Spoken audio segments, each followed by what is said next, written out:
नमस्कार। आइए सुनते हैं मुंशी प्रेमचंद की एक अमर कहानी, जीवन का शाप। काबस जी ने पत्र निकाला और यश कमाने लगे। शाहपुर जी ने रुई की दलाली शुरू की और धन कमाने लगे।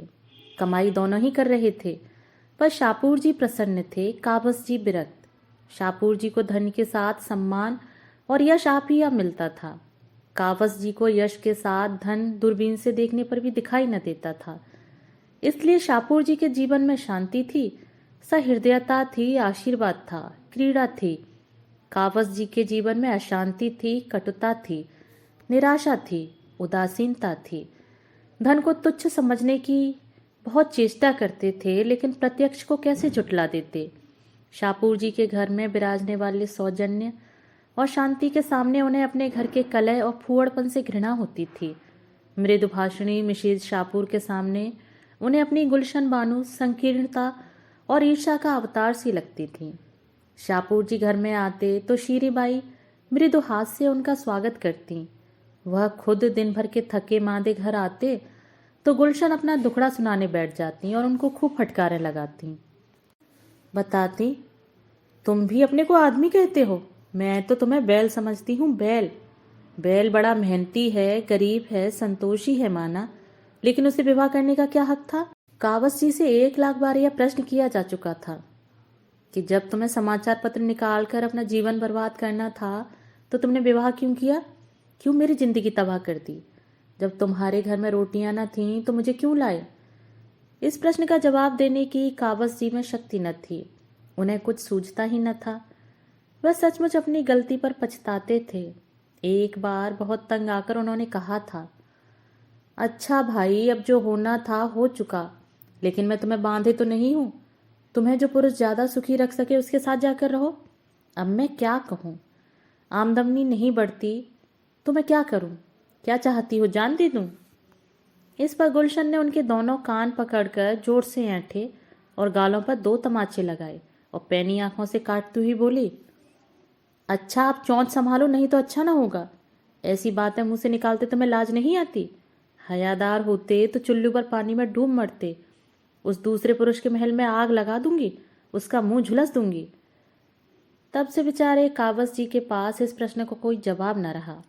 कहाँ तो यह असंतोष और विद्रोह की ज्वाला और कहाँ वह मधुरता और भद्रता की देवी शीरी, जो काबस जी को देखते ही फूल की तरह खिल उठती, मीठी मीठी बातें करती, चाय मुरब्बे और फूलों से सत्कार करती और अक्सर उन्हें अपनी कार पर घर पहुंचा देती।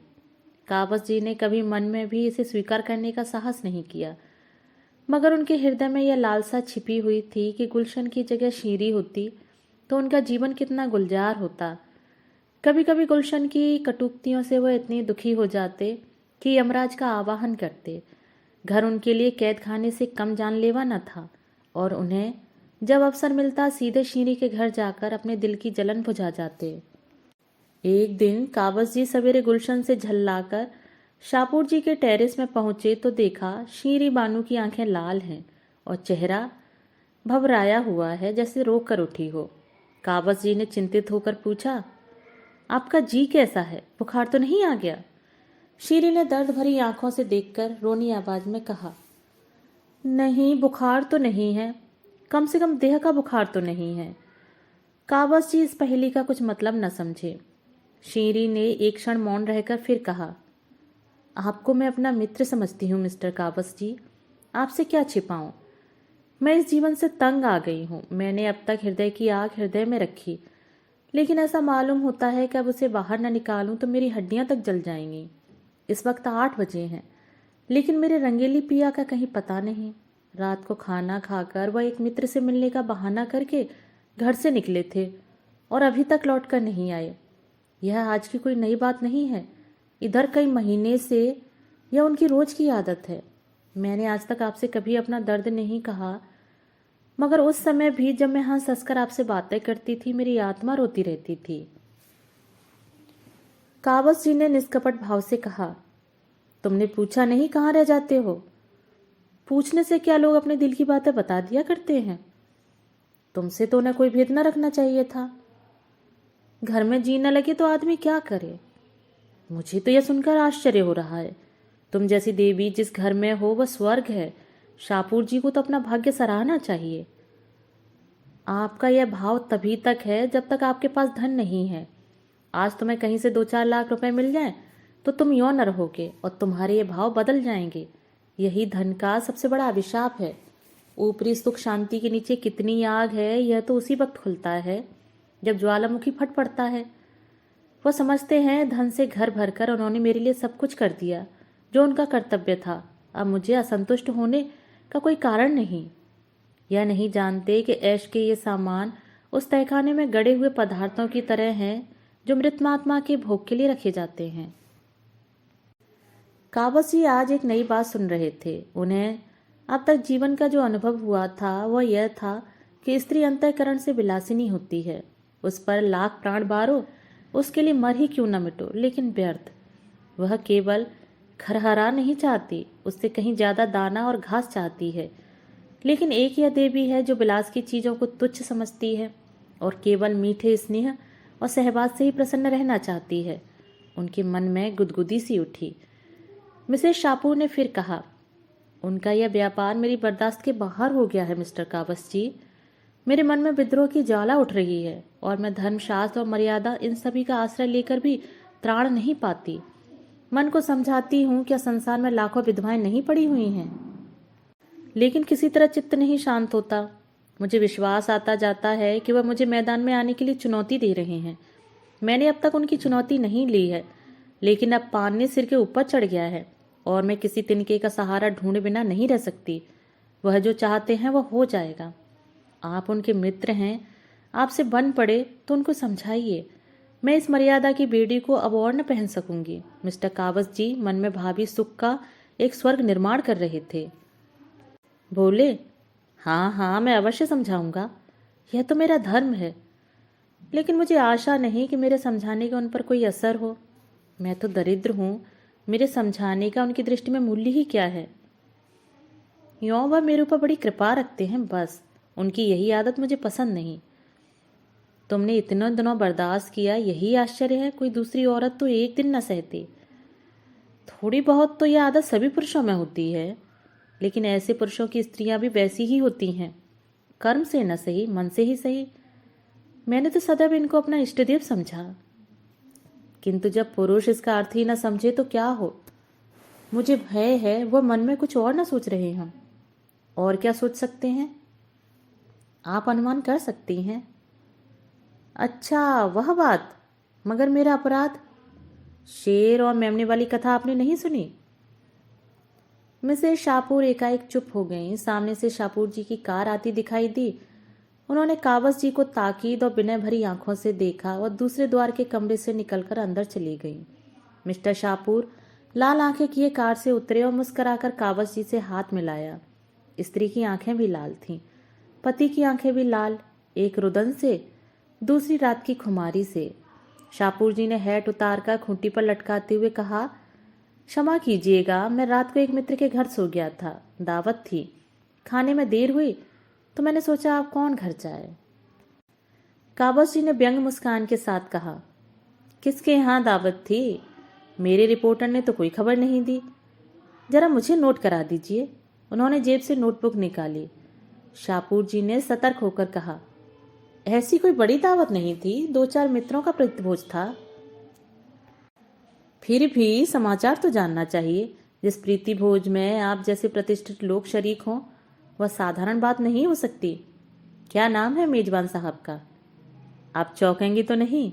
बताइए तो। मिस गौहर। मिस गौहर? जी हाँ, आप चौंके क्यों?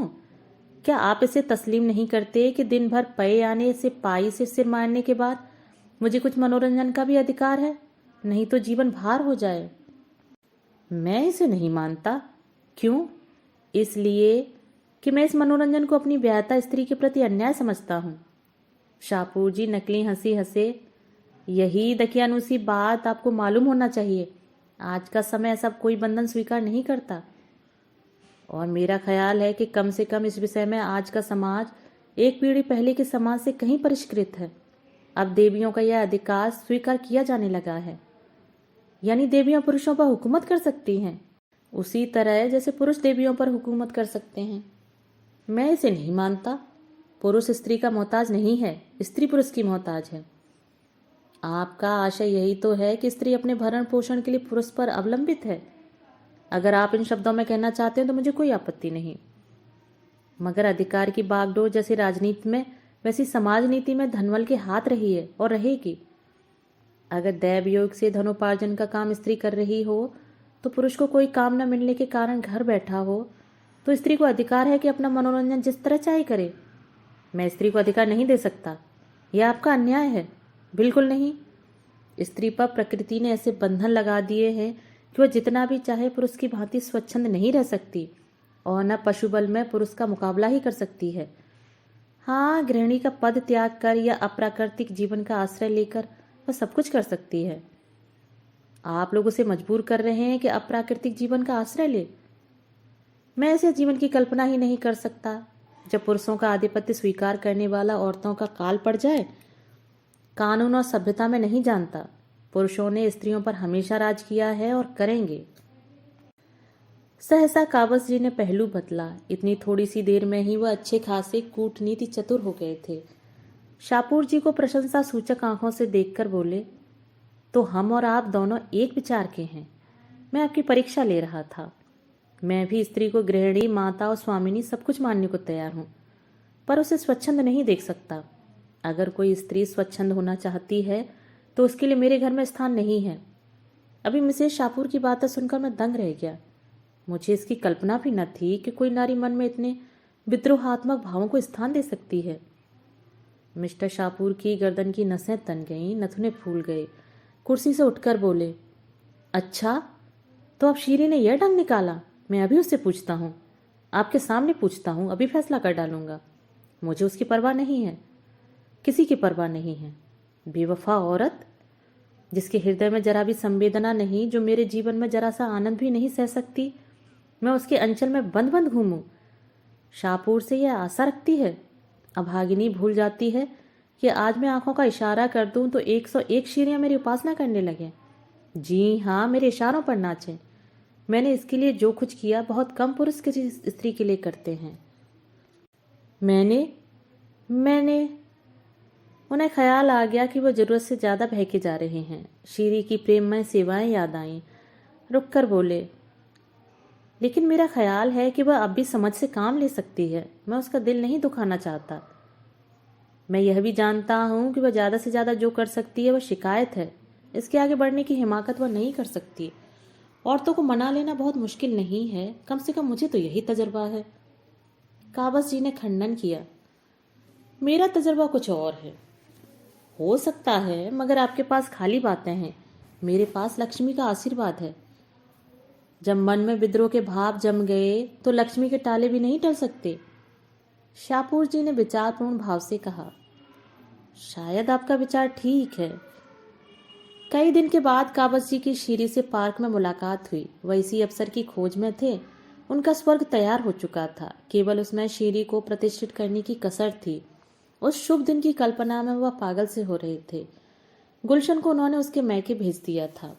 भेज क्या दिया था, वह रूठ कर चली गई थी। जब शीरी उनकी दरिद्रता का स्वागत कर रही है तो गुलशन की खुशामद क्यों की जाए। लपक कर शीरी से हाथ मिलाया और बोले, आप खूब मिले, मैं आ जाने वाला था। शीरी ने गिला करते हुए कहा, आपकी राह देखते देखते आंखें थक गईं। आप भी जवानी हमदर्दी ही करना जानते हैं। आपको क्या खबर इन कई दिनों में मेरी आंखों में कितने आंसू बहे हैं।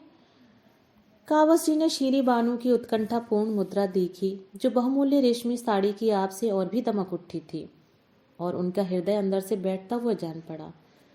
उस छात्र की सी दशा हुई जो आज अंतिम परीक्षा पास कर चुका हो और जीवन का प्रश्न उसके सामने अपने भयंकर रूप में खड़ा हो। काश वह कुछ दिन और परीक्षाओं की भूल भुलैयों में जीवन के स्वप्नों का आनंद ले सकता। उस स्वप्न के सामने यह सत्य कितना डरावना था। अभी तक काबस जी ने मधुमक्खी का शहद ही चखा था। इस समय वह उनके मुख पर मंडरा रही थी और वह डर रहे थे कि कहीं डंक न मारे। दबी हुई जबान से बोले, मुझे यह सुनकर बड़ा दुख हुआ। मैंने तो शाहपुर को बहुत समझाया था। शीरी ने उनका हाथ पकड़कर एक बेंच पर बिठा दिया और बोली, उन पर अब समझाने बुझाने का कोई असर न होगा, और मुझे ही क्या गरज पड़ी है कि मैं उनके पांव सहलाती रहूं। आज मैंने निश्चय कर लिया है, अब उस घर में लौट कर न जाऊंगी। अगर उन्हें अदालत में जलील होने का शौक है तो मुझ पर दावा करें, मैं तैयार हूँ। मैं जिसके साथ नहीं रहना चाहती उसके साथ रहने के लिए ईश्वर भी मुझे मजबूर नहीं कर सकता। अदालत क्या कर सकती है? अगर तुम मुझे आश्रय दे सकते हो तो मैं तुम्हारी बनकर रहूंगी, तब तक तुम मेरे पास रहोगे। अगर तुम में इतना आत्मबल नहीं है तो मेरे लिए दूसरे द्वार खुल जाएंगे। अब साफ साफ बतलाओ, क्या वह सारी सहानुभूति जवानी थी? कावस जी ने कलेजा मजबूत करके कहा, नहीं नहीं शीरी, खुदा जानता है मुझे तुमसे कितना प्रेम है। तुम्हारे लिए मेरे हृदय में स्थान है। मगर गुलशन को क्या करोगे? उसे तलाक दे दूंगा। हाँ, यही मैं भी चाहती हूँ। तो मैं तुम्हारे साथ चलूंगी, अभी इसी दम। शाहपुर से अब मेरा कोई संबंध नहीं है। काबस जी को अपने दिल में कंपन का अनुभव हुआ। बोले, लेकिन अभी तो वहां कोई तैयारी नहीं है। मेरे लिए किसी तैयारी की जरूरत नहीं, तुम सब कुछ हो। टैक्सी ले लो, मैं इसी वक्त चलूंगी। काबस जी टैक्सी की खोज में पार्क से निकले। वह एकांत में विचार करने के लिए थोड़ा सा समय चाहते थे। इस बहाने से उन्हें समय मिल गया। उन पर अब जवानी का वह नशा न था जो विवेक की आंखों पर छाकर बहुधा हमें गड्ढे में गिरा देता है। अगर कुछ नशा था तो अब तक हिरन हो चुका था। वह किस फंदे में अपना गला डालना चाह रहे हैं वह खूब समझते थे। शाहपुर जी उन्हें मिट्टी में मिला देने के लिए पूरा जोर लगाएंगे, यह भी उन्हें मालूम था। गुलशन उन्हें सारी दुनिया में बदनाम कर देगी, यह भी वह जानते थे। ये सब विपत्तियां झेलने को वह तैयार थे। शाहपुर की जबान बंद करने के लिए उनके पास काफी दलीलें थीं। गुलशन को भी स्त्री समाज में अपमानित करने का उनके पास काफी मसाला था। डर था तो यह कि शीरी का यह प्रेम टिक सकेगा या नहीं। अभी तक शीरी ने केवल उनके सौजन्य का परिचय पाया है, केवल उनकी न्याय, सत्य और उदारता से भरी बातें सुनी हैं। इस क्षेत्र में शाहपुर जी से उन्होंने बाजी मारी है, लेकिन उनके सौजन्य और उनकी प्रतिमा का जादू उनके बेसरो सामान घर में कुछ दिन रहेगा, इसमें उन्हें संदेह था। हलवे की जगह चुपड़ी रोटियां भी मिले तो आदमी सब्र कर सकता है, रूखी भी मिल जाए तो वह संतोष कर लेगा, लेकिन सूखी घास सामने देखकर तो ऋषि मुनि भी जामे से बाहर हो जाएंगे। शीरी उनसे प्रेम करती है, लेकिन प्रेम के त्याग की भी तो सीमा है। 2-4 दिन भावुकता के उन्माद में यह सब्र कर ले, लेकिन भावुकता कोई टिकाऊ चीज तो नहीं है। वास्तविकता के आघातों के सामने यह भावुकता कै दिन टिकेगी? उस परिस्थिति की कल्पना करके काबस जी कांप उठे। अब तक तो वह रनिवास में रही है, अब उसे एक खपरेल का कॉटेज मिलेगा जिसकी फर्श पर कालीन की जगह टाट भी नहीं। कहाँ वर्दीपोश नौकरों की पलटन, कहाँ एक बुढ़िया मामा की संदिग्ध सेवाएं जो बात बात पर भुनभुनाती है, धमकाती है, कोसती है। उनका आधा वेतन तो संगीत सिखाने वाला मास्टर ही खा जाएगा।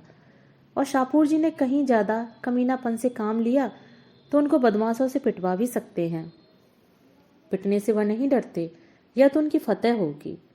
लेकिन शीरी की भोग लालसा पर कैसे विजय पाए?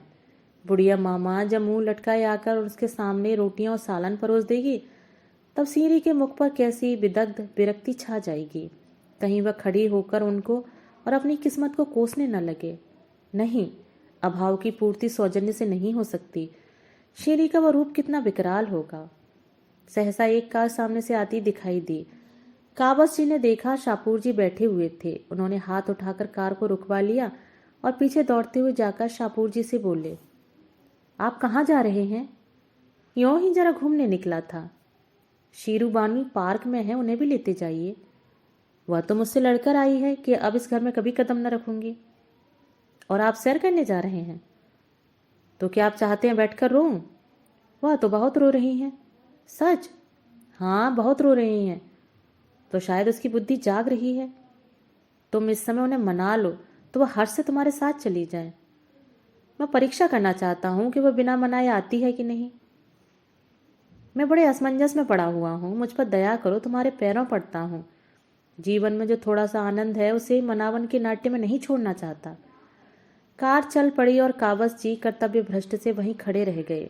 देर हो रही थी, सोचा कहीं शीरी यह न समझ ले कि मैंने भी उसके साथ दगा की। लेकिन जाऊं भी तो क्यों कर? अपने संपादकीय कुटीर में उस देवी को प्रतिष्ठित करने की कल्पना ही उन्हें हास्यास्पद लगी। वहां के लिए तो गुलशन ही उपयुक्त है। कुड़ती है, कठोर बातें कहती है, रोती है, लेकिन वक्त से भोजन तो देती है, फटे हुए कपड़ों को रफू तो कर देती है। कोई मेहमान आ जाता है तो कितने प्रसन्न मुख से उसका आदर सत्कार करती है, मानो उसके मन में आनंद ही आनंद है। कोई छोटी सी चीज भी दे दी तो कितना फूल उठती है। थोड़ी सी तारीफ करके चाहे उससे गुलामी करवा लो। अब उन्हें अपनी जरा जरा सी बात पर झुंझलाना पड़ना, उसकी सीधी सी बातों का टेढ़ा जवाब देना बिकल लगने लगा। उस दिन उसने यही तो कहा था कि उसकी छोटी बहन की सालगिरह पर कोई उपहार भेजना चाहिए। इसमें बरस पड़ने की कौन सी बात थी। माना वह अपना संपादकीय नोट लिख रहे थे, लेकिन उनके लिए संपादकीय नोट जितना महत्व रखता है, क्या गुलशन के लिए उपहार भेजना उतना ही या उससे ज्यादा महत्व नहीं रखता। बेशक उनके पास उस समय रुपए न थे, तो क्या वह मीठे शब्दों में यह नहीं कह सकते थे कि डार्लिंग, मुझे खेद है, अभी हाथ खाली है, 2-4 रोज में मैं कोई प्रबंध कर दूंगा। यह जवाब सुनकर वह चुप हो जाती, और अगर वह भुनभुना ही लेती तो उनका क्या बिगड़ जाता था। अपनी टिप्पणियों में वह कितनी शिष्टता का व्यवहार करते हैं। कलम जरा भी गर्म पड़ जाए तो गर्दन नापी जाए। गुलशन पर वह क्यों बिगड़ जाते हैं? इसलिए कि वह उनके अधीन है और उन्हें रूठ जाने के सिवा कोई दंड नहीं दे सकती। कितनी नीच कायरता है कि हम सबलों के सामने दुम हिलाए और जो हमारे लिए अपने जीवन का बलिदान कर रही है उसे काटने दौड़े। सहसा एक तांगा आता हुआ दिखाई दिया और सामने आते ही उस पर से एक स्त्री उतरकर उनकी ओर चली। अरे, यह तो गुलशन है। उन्होंने आतुरता से आगे बढ़कर उसे गले लगा लिया और बोले, तुम इस वक्त यहाँ कैसे आई? मैं अभी अभी तुम्हारा ही ख्याल कर रहा था। गुलशन ने गदगद कंठ से कहा, तुम्हारे ही पास जा रही थी। शाम को बरामदे में बैठी तुम्हारा लेख पढ़ रही थी, न जाने कब झपकी आ गई और मैंने एक बुरा सपना देखा। मारे डर के मेरी नींद खुल गई और तुमसे मिलने चल पड़ी। इस वक्त यहाँ कैसे खड़े हो? कोई दुर्घटना तो नहीं हो गई? रास्ते भर मेरा कलेजा धड़क रहा था। काबस जी ने आश्वासन देते हुए कहा, मैं तो बहुत अच्छी तरह हूं। तुमने क्या सपने देखा? मैंने देखा जैसे तुमने एक रमणी को कुछ कहा है और वह तुम्हें बांधकर घसीटे लिए जा रही है। कितना बेहुदा स्वप्न है, और तुम्हें इस पर विश्वास भी आ गया। मैं तुमसे कितनी बार कह चुका हूं कि स्वप्न केवल चिंतित मन की क्रीड़ा है। तुम मुझसे छिपा रहे हो, कोई ना कोई बात जरूर है। तुम्हारा चेहरा बोल रहा है। अच्छा, तुम इस वक्त यहाँ क्यों खड़े हो? यह तो तुम्हारे पढ़ने का समय है। यूं ही जरा घूमने चला आया था। झूठ बोलते हो, खा जाओ मेरे सिर की कसम। अब तुम्हें एतवारी ना आए तो मैं क्या करूं? कसम क्यों नहीं खाते? कसम को मैं झूठ का अनुमोदन समझता हूं। गुलशन ने फिर उनके मुख पर तीव्र दृष्टि डाली, फिर एक क्षण के बाद बोली, अच्छी बात है, चलो घर चले। काबस जी ने मुस्कुराकर कहा, तुम फिर मुझसे लड़ाई करोगे? सरकार से लड़कर भी तुम सरकार की अमलदारी में रहते हो कि नहीं? मैं भी तुमसे लड़ूंगी, मगर तुम्हारे साथ रहूंगी। हम इसे कम मानते हैं कि यह सरकार की अमलदारी है। यह तो मुंह से कहते हो, तुम्हारा रुआ रुआ इसे स्वीकार करता है, नहीं तो तुम इस वक्त जेल में होते। अच्छा चलो, मैं थोड़ी देर में आता हूँ। मैं अकेली नहीं जाने की, आके सुनो तुम यहाँ क्या कर रहे हो। काबस जी ने बहुत कोशिश की कि गुलशन वहां से किसी तरह चली जाए, लेकिन वह जितना ही इस पर जोर देते उतना ही गुलशन का आग्रह भी बढ़ता जाता था। आखिर मजबूर होकर काबस जी को शीरी और शाहपुर के झगड़े का वृत्तांत कहना ही पड़ा। यद्यपि इस नाटक में उनका अपना जो भाग था उसे उन्होंने बड़ी होशियारी से छिपा देने की चेष्टा की। गुलशन ने विचार करके कहा, तो तुम्हें भी यह सनक सवार हुई? काबस जी ने तुरंत प्रतिवाद किया, कैसी सनक? मैंने क्या किया? अब यह तो इंसानियत नहीं है कि एक मित्र की स्त्री मेरी सहायता मांगे और मैं बगलें झांकने लगूं। झूठ बोलने के लिए बड़ी अक्ल की जरूरत होती है प्यारे, और वह तुम में नहीं है, समझे? चुपके से जाकर शीरू वालों को सलाम करो और कहो कि आराम से अपने घर में बैठे। सुख कभी संपूर्ण नहीं मिलता। विधि इतना घोर पक्षपात नहीं कर सकता। गुलाब में कांटे होते ही हैं। अगर सुख भोगना है तो उसे उसके दोषों के साथ भोगना पड़ेगा। अभी विज्ञान ने कोई ऐसा उपाय नहीं निकाला कि हम सुख के कांटों को अलग कर सकें। मुफ्त का माल उड़ाने वाले को अय्यासी के सिवा और क्या सूझेगी? अगर धन सारी दुनिया का बिलास न मोल लेना चाहे तो वह धन ही कैसा? शीरी के लिए भी क्या वे द्वार नहीं खुले हैं? शाहपुर जी के लिए खुले हैं। उससे कहो शाहपुर के घर में रहे, उनके धन को भोगे और भूल जाए कि वह शाहपुर की स्त्री है। उसी तरह जैसे शाहपुर भूल गया है कि वह शीरी का पति है। जलना और कुड़ना छोड़कर विलास का आनंद लूटे। उसका धन एक से एक रूपवान विद्वान नवयुवकों को खींच लाएगा। तुमने ही तो एक बार मुझसे कहा था कि एक जमाने में फ्रांस में धनवान विलासिनी महिलाओं का समाज पर आधिपत्य था। उनके पति सब कुछ देखते थे और मुंह खोलने का साहस न करते थे। और मुंह क्या खोलते, वे खुद इसी धुन में मस्त थे। यही धन का प्रसाद है। तुमसे न बने तो चलो मैं शीरी को समझा दूं। अय्याश मर्द की स्त्री अगर अय्याश न हो तो यह उसकी कायरता है, लतखोरपन है। कावस जी ने चकित होकर कहा, लेकिन तुम भी तो धन की उपासक हो। गुलशन ने शर्मिंदा होकर कहा, यही तो जीवन का शाप है। हम उसी चीज पर लपकते हैं जिसमें हमारा अमंगल है, सत्यानाश है। मैं बहुत दिन पापा के इलाके में रही हूँ। चारों तरफ किसान और मजदूर रहते थे। बेचारे दिन भर पसीना बहाते थे, शाम को घर जाते। अय्याशी और बदमाशी का कहीं नाम न था। और यहाँ शहर में देखती हूँ कि सभी बड़े घरों में यही रोना है। सबके सब हथकंडों से पैसे कमाते हैं, अस्वाभाविक जीवन बिताते हैं। आज तुम्हें कहीं से धन मिल जाए तो तुम भी शाहपुर बन जाओगे, निश्चय। तब शायद तुम भी अपने बताए हुए मार्ग पर चलोगी। क्यों? शायद नहीं, अवश्य।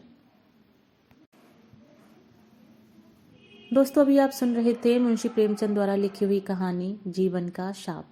दोस्तों, अगर कहानी पसंद आई हो तो चैनल को सब्सक्राइब और वीडियो को लाइक और शेयर जरूर करें। धन्यवाद।